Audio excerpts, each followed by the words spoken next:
ध्यान रखना भाई और बहनों, मेन जो पॉइंट है वो अब शुरू है। परमात्मा ने धर्मदास जी को फिर से सुमरण दिया, फिर से वो सार नाम का मंत्र दिया और समाधि में नीचे बैठा दिया गड्ढा खोदकर। और धर्मदास ने क्या किया? परमात्मा ने कहा कि अब इस सिमरण पे ध्यान लगा ले। फिर आगे देखना भाई और बहनों, धर्मदास ने क्या ध्यान लगाया, किस कशक के साथ ध्यान लगाया। तो उसको लास्ट ये हो गया था कि तेरे सांस अंतिम है, अंतिम सांस है, ना बेटा याद आया ना बेटी, ना वो संपत्ति, ना को पत्नी, अपना जीवन दिखाई दिया था। गरीबदास जी कहते हैं अब मुहूर्त सटदलीप, एक घड़ी एक सटदलीप नाम का इस रामचंद्र जी और का परदादा था सटदलीप। वो इंद्र के पक्ष में राक्षसों से लड़ने गया था सेना लेकर। ये सिद्धियां इतनी थी इनके पास, ये ऐसे आम बातें थी। और इंद्र ने जहाज युवा बेच के ऊपर बुला रखा था। तो राजा वह युद्ध में इंद्र जीत गया सब का राज्य। तब उसको पता चला तेरी 2 घड़ी जीवन रहता, 2 घड़ी, 1 घड़ी 24 मिनट की। तब उसने कहा, इंद्र से कहा कि मुझे एक बार सरयू नदी के किनारे भेज दे अयोध्या में, मेरी राजधानी। इंद्र बोला और मेरे पास कोई विकल्प नहीं, मैं तेरी उम्र बता दूं। तो उस समय एक ऋषि ने जो उसको दीक्षा दे रखी थी, उसने बताया कि ईद मालिक में लोला ले, कोई दूसरा ठिकाना नहीं। 1 सेकंड के अंदर उस सरयू नदी के किनारे उसको छोड़ दिया। 2 घड़ी ऐसी लो लगाई, सब कुछ भूल गया भाई। तो ये सिमरन कुछ ही समय का, जहाँ आशा था बासा हुई। उसकी आशा स्वर्ग की थी, धर्मदास की आशा सतलोक की थी। ध्यान देना भाई और बहनों, अब आगे परमात्मा ने इसी को सार नाम बताया, परमात्मा ने इसी को सार शब्द बताया, इसी को परमात्मा ने मूल ज्ञान बताया। एक बार ध्यान से सुनो, अब क्या कह रहे हैं गुरुदेव कि बच्चों यही है वो सार नाम, यही है वो मूल ज्ञान। ध्यान से सुनना भाई और बहनों। तो बच्चों ये है वो सार नाम, ये है वो मूल ज्ञान। धीरे धीरे आपके भी अंतःकरण के ये थोड़े बहुत जो संशय है कति नष्ट हो जाएगी। क्या कह रहे हैं गुरुदेव कि बच्चों यही है वो सार नाम, यही है वो सार ज्ञान, मूल ज्ञान। और धीरे धीरे आपकी भी आंखें खुल जाएंगी, आप भी समझ जाओगे। एक बार फिर से सुनो भाई और बहनों। तो बच्चों ये है वो सार नाम, ये है वो मूल ज्ञान। धीरे धीरे आपके भी अंतःकरण के ये थोड़े बहुत जो संशय है कति नष्ट हो जाएगी। सुन लिया भाई और बहनों, परमात्मा ने इस कथा को समझाकर, धर्मदास वाले इस प्रकरण को समझाकर, और लास्ट में क्या कहा कि बच्चों यही है वो सार नाम, यही है वो सार ज्ञान, यही है वो मूल ज्ञान, जो समझने की बात है। अब विचार करो भाई और बहनों, धर्मदास जी को परमात्मा ने अंत के समय में फिर से पूरे ज्ञान को समझाया, पूरा ज्ञान दोहराया और वापस से उसको सुमरण दिया। और फिर धर्मदास जी ने क्या किया? फिर उस समय धर्मदास जी को अपना अंतिम समय दिखाई दे रहा था। धर्मदास को उस समय फिर कुछ भी याद नहीं आया, ना परिवार, ना संपत्ति, ना बेटा, ना अपने वो वंशज, जिन वंशजों की चिंता में वो मर्यादा तोड़ने जा रहा था सार नाम बताकर। धर्मदास जी ने, परमात्मा कह रहे हैं, उस अंत के समय में उस सिमरण के साथ में ऐसी लो लगाई। किसमें लो लगाई? अपने गुरु में, सतलोक जाने की। दुनिया भूल गया, दुनियादारी भूल गया, अपने आप को शून्य कर लिया, जीवित मरे समान कर लिया।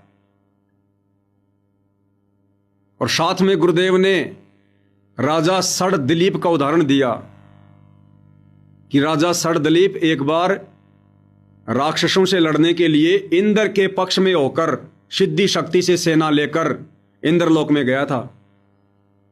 और लड़ाई समाप्त होने के बाद में उसको इंद्र ने बताया कि जी आपकी 2 घड़ी की उम्र रह रही है, यानी बहुत ही थोड़े समय की। तो राजा सरदलीप ने क्या कहा कि एक काम कर दो, मुझे सरयू नदी के किनारे भेज दो। तो इंद्र में इतनी तो पावर है ही, इतनी तो सिद्धियां हैं ही। इंद्र ने अपनी सिद्धि से विमान में बैठाकर और सरदलीप को चंद ही सेकंड में पलक झपकते ही सरयू नदी के किनारे खड़ा कर दिया। और राजा सरदलीप का जो गुरु था, जिसको भी राजा ने गुरु बना रखा था, उसने कह दिया कि भैया मालिक में लो लगा ले। क्या कहा गुरुदेव ने कि मालिक में लो लगा ले, मालिक में। और सरदलीप ने 2 घड़ी जो भी सुमरण उसके गुरु ने दे रखा था दीक्षा में, उसका जाप करते हुए, और कहां लो लगाई, जहां तक वो जानता था वो केवल स्वर्ग को जानते थे। तो सरदलीप को ना राज्य याद आया, ना अपने बेटा बेटी याद आए, ना प्रजा याद आई, ना वो सुख संपत्ति याद आई, कुछ याद नहीं आया। उसको केवल अपनी मौत दिखाई दे रही थी, चंद समय का मेहमान दिखाई दे रहा था। और सुरती कहां लगी उसकी? विष्णु लोक में, स्वर्ग में। और चंद समय की भक्ति कमाई से, चंद समय की जो लो उसने लगाई संसार से हटकर, तो वो कहां जा बैठा? स्वर्ग में जा बैठा। और फिर गुरुदेव क्या कह रहे हैं, ध्यान से सुनो क्या कह रहे हैं फिर। सार नाम क्या है? तो बच्चों, ये है वो सार नाम, ये है वो मूल ज्ञान। धीरे धीरे आपके भी अंतःकरण के ये थोड़े बहुत जो संशय है कतई नष्ट हो जाएगी। तो भाइयों और बहनों, सार शब्द वो नहीं है जो इन शतलोक आश्रमों में डीवीडी में डाल के दिया जा रहा है। ओम सोहम सत्य कबीरा, ओम सोहम सत्य कबीरा। ये विशेष संदेश है, परमात्मा ने सब कुछ क्लियर कर रखा है, बस समझने की जरूरत है। अब वो लो लगेगी कैसे भाइयों और बहनों? जो लगन धर्मदास जी की लगी अंत समय में, जो लगन राजा सरदलीप की लगी अंत समय में, कहां जाने की? धर्मदास जी की सतलोक में जाने की, राजा सरदलीप की स्वर्ग में जाने की। वो चंद समय की लो ने और उन्हें वहीं जा बैठाया। अब विचार करो भाइयों और बहनों, ये इस प्रकार से लगन लगाने की जो विधि है, जो प्रोसीजर है, वो सतगुरु रामपाल जी की संगत में वर्तमान में कहां है?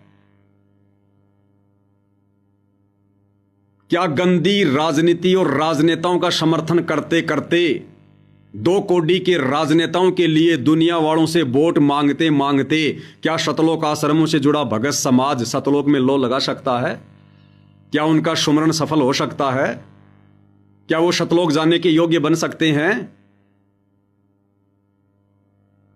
क्या आनंदपाल जैसे गुंडों की सीबीआई जांच का समर्थन करवाने के पक्ष में राजपूत करनी सेना की रैली में बैठते बैठते सतलोक आश्रमों से जुड़े भाई बहन सतलोक की लो लगा सकते हैं?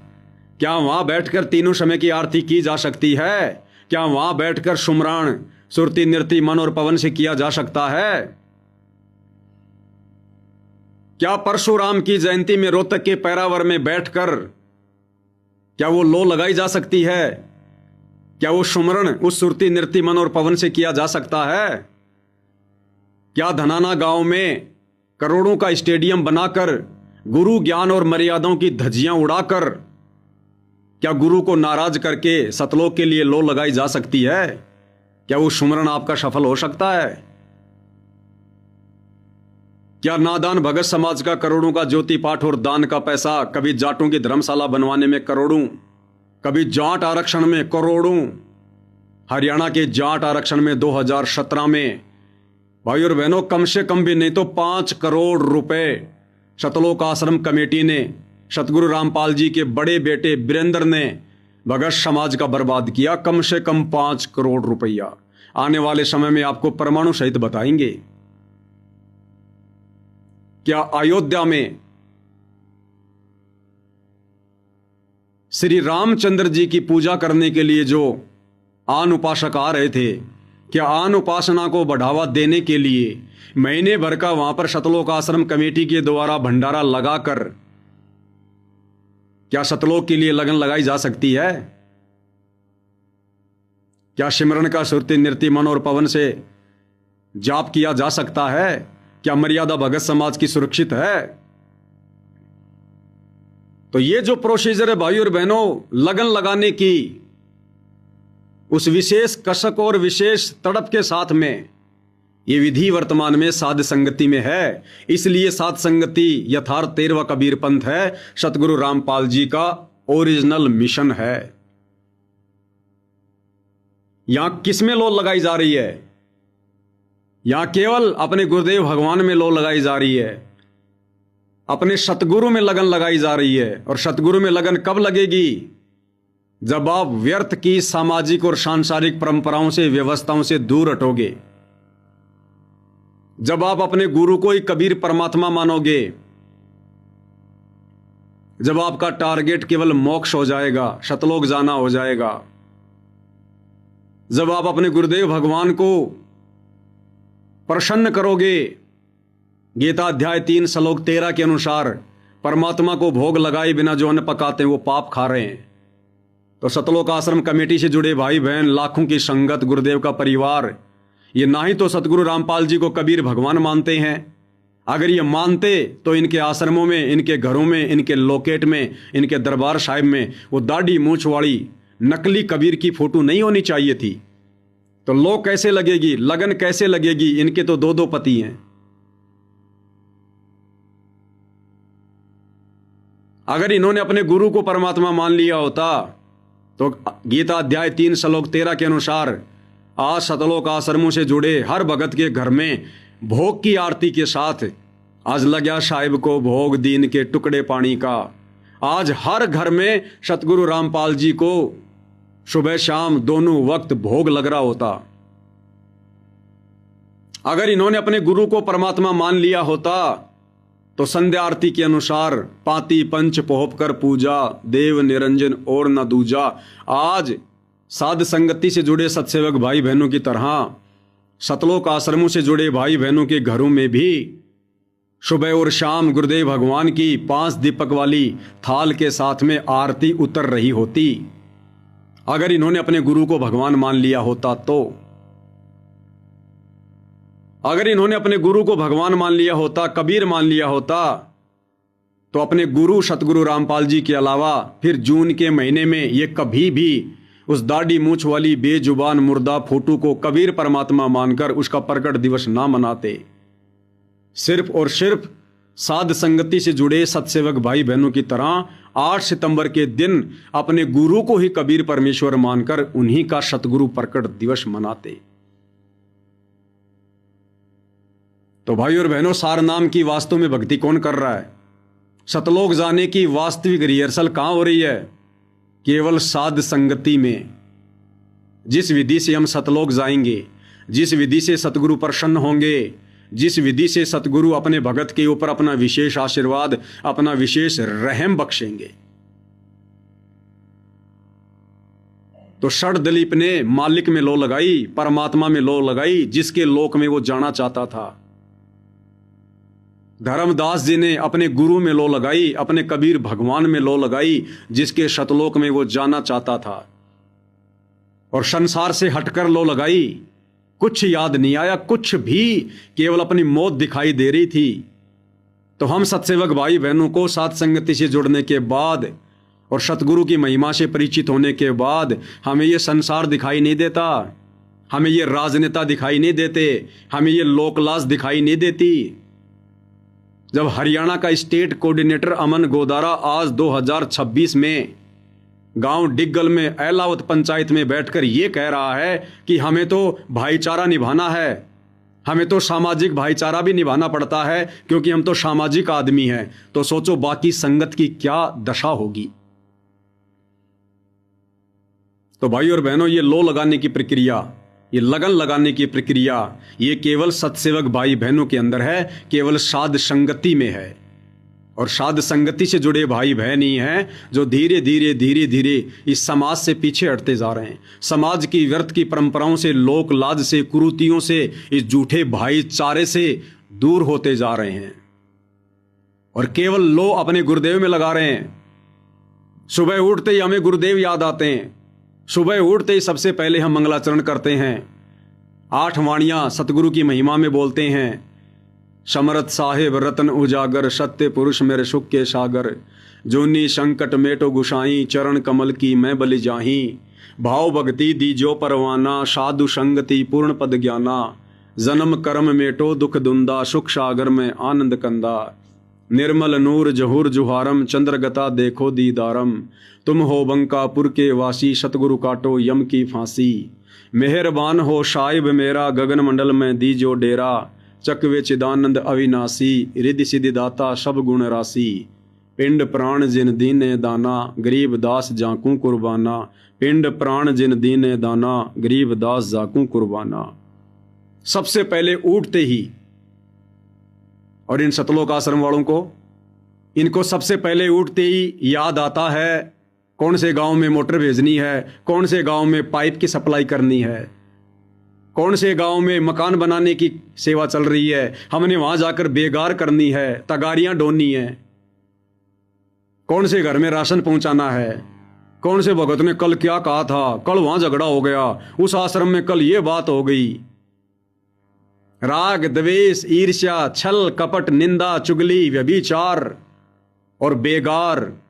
सबसे पहले उठते ही सतगुरु रामपाल जी के परिवार को, इन कोऑर्डिनेटरों को और सतलोक आश्रमों से जुड़े लाखों भाई बहनों को ये बातें याद आती हैं। आज किसका लेना है, आज किसका देना है, आज ये काम करना है, आज वो काम करना है। इनको तो शौपन भी इन्हीं सब बकवादों के आते हैं।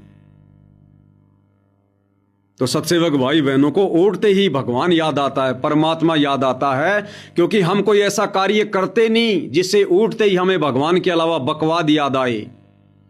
क्योंकि हमारी 24 घंटे की रिहर्सल क्या है, तो जैसे रिहर्सल करेंगे वैसा ही होगा। तो उठते ही सबसे पहले मंगलाचरण, फिर सतगुरु महिमा में 8 वाणियां, उसके बाद जिसने नहाना वो नहाता है, जिसने हाथ मुंह धोना वो हाथ मुंह धोता है। सबसे पहले उठकर पूज्य गुरुदेव भगवान का चरणामृत बनाते हैं। हम बना बनाया पीते नहीं हैं। ना जाने किसने बनाया है, ना जाने हमारे गुरुदेव का ओरिजिनल चरणामृत वो है भी या नहीं है, जो नाम दीक्षा के समय हमें एक छोटी सी सफ़ेद कलर की बोतल में डाल के दिया जाता है कि ये गुरुजी का चरणामृत है। हमें क्या पता कि वो चरणामृत गुरुजी का है या नहीं है। हमें क्या पता वो चरणामृत वो किसने बनाया है। हमारे गुरुदेव तो 10 साल से 11 साल से जेल में बैठे हैं। हमें क्या पता वो चरणामृत किसने बनाया है, या जिसने भी बनाया है वो मर्यादा में है या नहीं है। वो चरना अमृत बनाते समय उस बनाने वाले के दिमाग में क्या बकवास चल रही होगी, क्या खरपतवार चल रही होगी। तो जैसा पियोगे पानी वैसी होगी वाणी, जैसा खाओगे अन्न वैसा होगा मन। तो परमात्मा ने सद्बुद्धि बख्शी अपने सत्सेवक बच्चों को कि तुम्हारा बाप धरती पर है, तुम्हारा बाप हाड़ मांस का पुतला नहीं है, तुम्हारा बाप सूक्ष्म शरीरधारी है, तुम्हारा बाप नूरी है, नूरी। तो हम सत्सेवक भाई बहनों ने अपने गुरुदेव भगवान को घर घर बेड लगाकर उनको विराजमान करके रोजाना सुबह उठते ही सर्वप्रथम हम एक बड़ा सा थाड़ लेते हैं, एक लोटा जल का लेते हैं, गुरुदेव भगवान के दरबार में जाते हैं जहां पर उनकी सेज लगी हुई है, उनका आसन लगा हुआ है, और एक चौकी के ऊपर थाड़ रखकर लोटा हाथ में लेकर बैठकर पूज्य गुरुदेव भगवान से अर्ज करते हैं, अरदास करते हैं कि हे परमपिता परमेश्वर, हे गुरुदेव भगवान, आप जी विराजमान होने की कृपया कीजिए। क्योंकि शब्द रूप है गुरुदेव भगवान का। हम हैं शब्द शब्द हम माही, हमसे भिन्न और कछु नाही।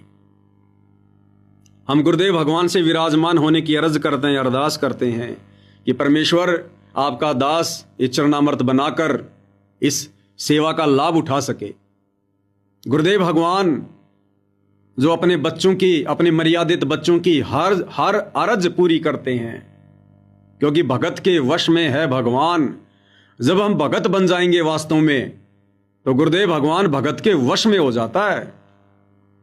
गुरु भगत के लिए एक टॉय के जैसा हो जाता है, खिलौने के जैसा हो जाता है। जब मर्जी जो मर्जी काम ले लो फिर अपने गुरु से।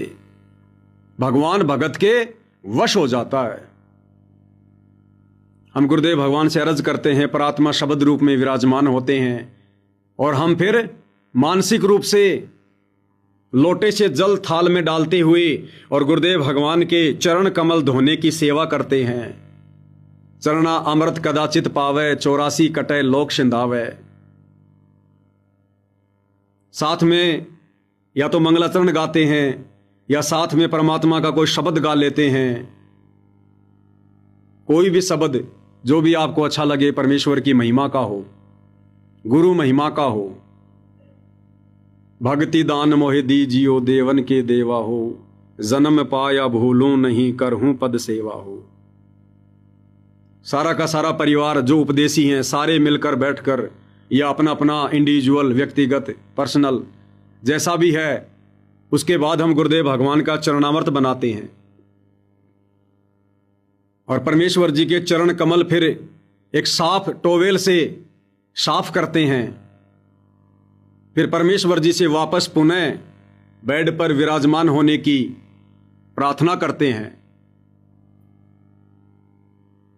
फिर वो थाल वाला चरणामृत हम रसोई में ले जाते हैं, वहां से किसी दूसरे पात्र में डालते हैं। थोड़ा सा सादा जल उस थाल में डालकर घोलकर फिर वापस उसमें लोटे में डालते हैं, और फिर सारे परिवार वाले थोड़ा थोड़ा लेकर वापस दरबार साहिब में जाकर घुटने टेक कर और परमेश्वर जी के समक्ष जो विधि है दंडोत प्रणाम करने की, यानी सर्वप्रथम 2 वाणियां बोलते हैं, कर जोड़ू विनती करूं, धरूं चरण पर शीस, सतगुरु रामपाल जी भगवान ने दियो नाम बख्शीश। कोटि कोटि सिजदा करूं, कोटि कोटि प्रणाम, चरण कमल में राखियो में बांदी जाम गुलाम। ये 2 वाणियां बोलकर उसके बाद वो चरणामृत पीते हैं, 1 बार में या 2 बार में, 3 बार में, घूंट घूंट करके, जैसे भी है वो चरणामृत पीते हैं। कफ को नीचे रखते हैं। उसके बाद गुरुदेव ने हमें जो सुमरण दिया है, प्रथम नाम या शतनाम, 1 या 2 मंत्र सुमरण करते हैं आंखें बंद करके। फिर आंखें खोल के गुरुदेव भगवान के दर्शन करते हैं। उसके बाद फिर लंबे लेटकर अष्ट अंग से दंडवत प्रणामा, संध्या प्रात करें निष्कामा। शरीर के 8 अंग जमीन से स्पर्श करते हुए फिर दंडवत प्रणाम करते हैं। फिर उठकर वो गिलास हाथ में लेकर रसोई में जाते हैं, उसमें थोड़ा सादा जल डालते हैं, उसको घोलकर फिर पी लेते हैं, और उसके बाद अपने हाथ से गिलास को धोकर रख देते हैं। चरणामृत का जो गिलास होता है वो हमने खुद ही साफ करना होता है, धोना होता है, वो दूसरे ने नहीं धोना चाहिए। हाँ, यदि कोई बुजुर्ग है, कोई ज्यादा बीमार है, वो दूसरों को धोने के लिए दे सकता है। बाकी चरणामृत वाला गिलास हमने खुद ही साफ करना होता है। फिर उसके बाद पूज्य गुरुदेव भगवान का बेड के ऊपर आसन लगाते हैं। गुरुदेव भगवान की जो छवि है जिसमें परमात्मा सूक्ष्म रूप से विराजमान होते हैं, वो छवि उस आसन पर लगाते हैं, और एक थाल जिसमें 5 दीपक लगे होते हैं, पाती पंच पोहप कर पूजा, देव निरंजन और न दूजा। उसमें घी डालकर उसमें खड़ी जो बत्ती होती है, जो सभी सत्सेवक भाई बहनों के घरों में परमात्मा जी के आशीर्वाद से दास ने बाई कोरियर भेज रखी है, सभी भाई बहन वो 5 दीपक वाला थाल तैयार कर लेते हैं, और सारे भाई बहन परमात्मा के दरबार में खड़े होकर, ठीक है कोई बुजुर्ग है, कोई बीमार है, या कोई गर्भवती माता बहन है, वो बैठ सकती हैं, चेयर पर बैठ सकती हैं, नीचे बैठ सकती हैं, लेकिन जो स्वस्थ हैं वो सारे भगत भाई बहन दरबार साहिब में खड़े होकर और बारी बारी एक भगत भाई या बहन परमेश्वर जी की आरती उतार रही है, मालिक का नित्य नियम दूसरे भाई बहन भक्ति बोध हाथ में लेकर कर रहे होते हैं, दूसरे भाई बहन गुरुदेव भगवान के ऊपर चवर की सेवा कर रहे हैं, और इस प्रकार से फिर नित्य नियम करते हैं। नित्य नियम समाप्त होने के बाद फिर हमारा जो प्रथम कार्य है वो गुरुदेव भगवान का सुमरण करना है। सुमरण ठीक है, मजबूरी है, जिनके बच्चे स्कूल जाते हैं, जिनका पति काम पे जाता है, वो माता बहनें अपना नाश्ता वास्ता बना देती है, भंडारा बना देती हैं, लेकिन वो कार्य करते करते भी या तो सत्संग सुनती रहती है या सुमरण करती रहती है। और जिनके घर में ऐसी कोई समस्या नहीं है तो फिर नित्य नियम समाप्त होने के बाद सुबह सुबह फिर दूसरा और कोई काम नहीं, कोई सोच विचार नहीं, कोई चिंतन मनन नहीं। गुरुदेव ने जो विधि बता रखी है उस विधि से सभी भाई बहन अपनी अपनी जगह बैठकर, मालिक के दरबार में बैठकर या दूसरे कमरे में बैठकर, बेड पर बैठकर, नीचे बैठकर, फिर जिसको जो भी सुमरण मिला हुआ है, प्रथम नाम या शतनाम, कम से कम भी नहीं तो 2 से 3 घंटे माता बहनें भाई बहन बैठकर सुरती नृत्य से, मन और पवन से गुरुदेव भगवान का सुमरण करते हैं।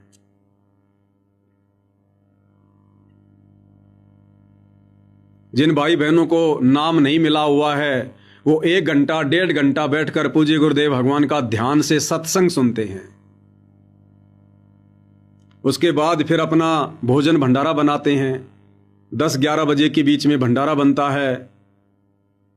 भंडारा बनने के बाद सर्वप्रथम छोटी भोग की आरती के साथ और हर रविवार को बड़ी भोग की आरती के साथ पूज्य गुरुदेव भगवान को गीता अध्याय 3 श्लोक 13 के विधि विधान अनुसार भोग लगता है। मालिक का आसन तैयार किया जाता है। जो भी घर में भंडारा बनता है पूज्य गुरुदेव भगवान के अलग से बर्तन होते हैं, गिलास होता है। मालिक के दरबार में ले जाकर एक चौकी पर परमेश्वर की प्रतिमा लगाकर सामने चौकी पर भंडारा रख दिया जाता है और परिवार के सभी सदस्य मिलकर या जो भी हैं छोटी भोग की आरती के साथ में परमात्मा को प्रतिदिन सुबह और शाम इस प्रकार से भोग लगता है। सर्वप्रथम मंगलाचरण करते हैं।